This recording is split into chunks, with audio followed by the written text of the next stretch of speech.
We're at a place called Sheep Station Creek, which is up in the national park called the Border Ranges, and it's subtropical and it is absolutely gorgeous. This is what they call Bush Box Creek Falls, and the water here is pristine and freezing cold.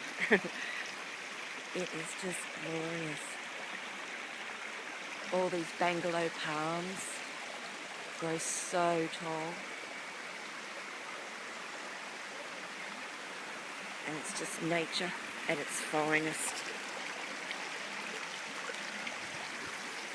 Have the falls down there, you can see where the drop off is. I'll go down there later. It's just beautiful.